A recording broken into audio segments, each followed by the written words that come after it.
in and out of love with Dooney and Bourke for the last 20 or 30 years. But I think I am officially back in love, and that has been solidified by my most recent purchase. I just picked up the all-weather leather 3.0 satchel in the color olive, and she is a beauty. So if you want to see her up close and personal, just keep watching.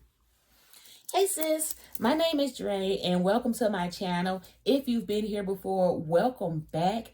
Over here, we talk about luxury and contemporary handbags, accessories, lifestyle, and just staying fly on a budget. So if those are things that interest you, you should definitely subscribe.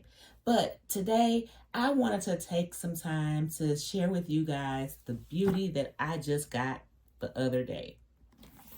Now, guys, normally I would wait and unbox something like this with you, but I just couldn't wait for this bag. I was so excited when it came that I could not wait to open her up and take a peek. So I had to unbox it by myself, but I decided I would come on here and do the reveal, and we'll go over it and get up close and personal together on this beauty. But this is the Dooney and Bourke all-weather leather 3.0 satchel in the color olive. And as you can see, this baby is gorgeous. Now, according to the website, she is 8 inches. Let's see here. She's 8 inches in height, 5.75, almost 6 inches deep, and then 11.5 inches long. So this is probably comparable to the Louis Vuitton Speedy 30 in size, or maybe the Dooney and Bourke Florentine small satchel, which is ironic since I just sold a Florentine satchel in mini because I said it was too big, and this is bigger than that. But we'll get into that later. Let's just take a look at this bag. So she's the pebbled all-weather leather. As you can see, she has the Sierra Brown leather trim. That's just beautiful. This leather, the color of this reminds me of perfectly patina Louis Vuitton Vachetta leather. And then even the stitching. Look at the stitching on here, guys. This gold stitching even reminds me of Louis Vuitton. So you've got the buckle detail, give that equestrian vibe. It goes all around the entire bag.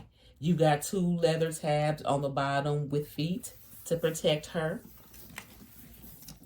She also has the leather buckle detail on the back.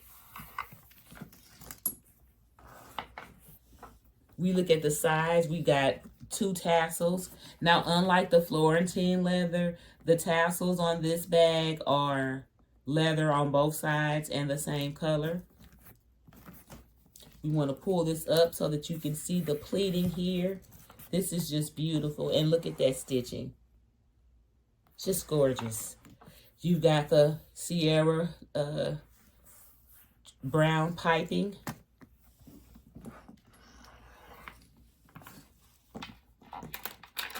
You have the brass Dooney and Bourke medallion that they used to put on the all-weather leather pieces for back in the day.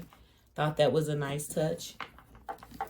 And then if you look at the zipper pull is braided. So let's get inside this bag. One of the first things that you'll notice when you open her is that the lip is lined in the brown leather. I've already unstuffed her just to save time with this video. So let's just tip her over so we can see what she looks like on the inside. So as you guys can see, she is not red on the inside like most of the Dooneys. She has this, I don't know what this is, if this is gingham or it feels like a really thick linen or burlap. Whatever it is, it feels really nice and expensive, like it would be very easy to wipe down or clean. But it's the typical Dooney setup. On the back wall, you have your slip pocket. And then you got the zipper pocket with the registration and stuff. And then we turn her around and flip her again. And then you can see the front wall. You just got the regular slip pocket that goes all the way across the bag. No other compartments. The one thing that she doesn't have, guys, is the key keeper. I don't think I've ever purchased a Dooney bag or a Dooney satchel that didn't have a key keeper. So she does not have the key keeper that most Dooney and bags have. Dooney and Bourke bags have. So that's the one thing that definitely differentiates her from the other bags, is the fact that she does not have a key keeper. But anyway, this bag, the story behind this bag, it was originally introduced in October of 2021, I believe. Yeah, the website says October 2021. And when Dooney and Bourke introduced it, I was very excited because they actually sent out brochures about the collection prior to the drop. And I received it, and there were a few pieces that I was really interested in because they're just so retro. It just reminds me of, you know, the Dooney and Bourke. If you're old enough to have worn Dooney and Bourke in the 80s and 90s, when Dooney and Bourke was just it, that's pretty much all there was Dooney and Coach for regular people. The all-weather leather was chef's kiss. So when I found out they were reintroducing it, I knew that I was going to be interested in getting a piece. So this was the first bag that caught my attention. However, once it became available and I saw that it was $568, I kind of changed my mind about whether or not I wanted it. Because at that point, I was starting to lean more towards Coach handbags, and I just didn't know if I wanted to invest $600 in a Dooney, especially one this size. I just sold a Florentine satchel smaller than this because I said it was too big.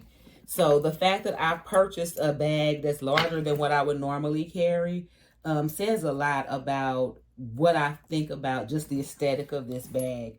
But anyway, with that being said, I decided that I was just going to wait because I didn't want to pay, even though I thought it was a beautiful bag, I didn't want to pay the $568. So I had pretty much forgotten about it. But then last week, I was just browsing and I was just looking for sales and stuff.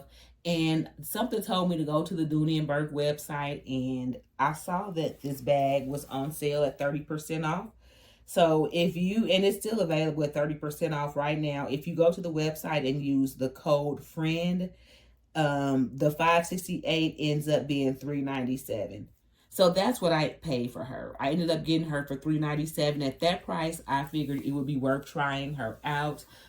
If I didn't like her, I could send her back. But I fell in love with her as soon as I pulled all the plastic off, so that I know I'll be keeping her. The question is, how often will I wear her? Because again, we just keeping it real. I typically don't wear satchels this large. Like for me, the ideal satchel is like, the ideal size would be like a Speedy 25 and smaller for like a top handle handheld type bag. So this is a little larger. I don't always think these size bags look good on my frame, and I don't like wearing big bulky bags as a crossbody. So this is why I stray away from the satchel in this size. But this was just such a gorgeous bag. I just could not resist, guys. So I'm going to try to make this one work. We're going to see. And I've already ordered a wallet to go with it. I'm just waiting on it to come. So once I have all of the accessories in place and I decide to go ahead and move into her, I will come back and do, you know, a review and what's in my bag so that you guys can see exactly what she fits and what I think about how she carries.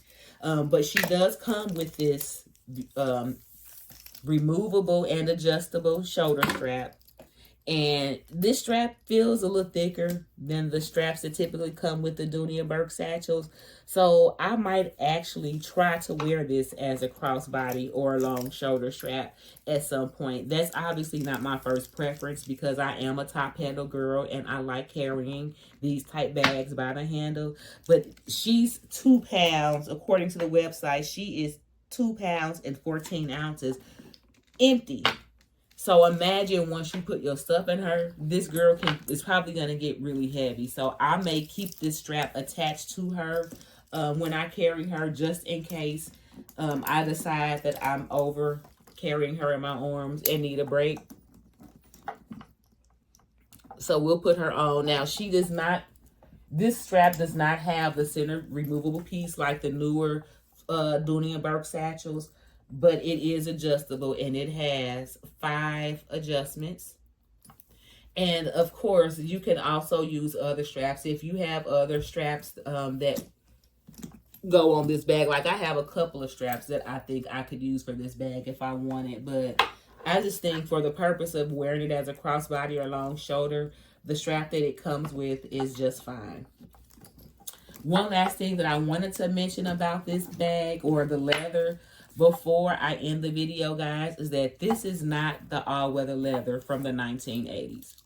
And I'm not saying that it's a bad thing. It's just different. What I remember from the all-weather leather back in the day, and I'm probably aging myself, but it was very structured. It was hard. It was structured. Not much give to it. This leather, guys, is buttery soft. I mean, like, it is buttery soft. Buttery soft. But it's also scratch proof. See that? It's scratch proof. So not only is it soft, but you can't scratch it. And then, of course, it's also waterproof. This leather patch right here, I just think it's just gorgeous. And it just adds, something to this bag that I don't know. I just think this bag to me is a work of art. But the fact that Dooney was actually able to make it functional, and this leather being as soft as it is, like, I think they just did an excellent job with combining luxury and durability with this satchel, or with the all-weather leather in general. But this is the only piece that I have of 3.0 collection, so this is the only piece that I can speak of. But luxury and durability together, that's what this satchel is, guys. Like, this satchel, and especially at this price point, this is amazing. So I'm so glad that I got this bag. Let me know down below what you guys think. Have you picked up anything from the all-weather leather collection? And please, if you enjoyed this video, if you found it informative or entertaining, please like it and consider subscribing to the channel, and also hit the notification bell so that you can be notified when I upload new videos. And until the next time I see you, take care of yourself and each other. Bye.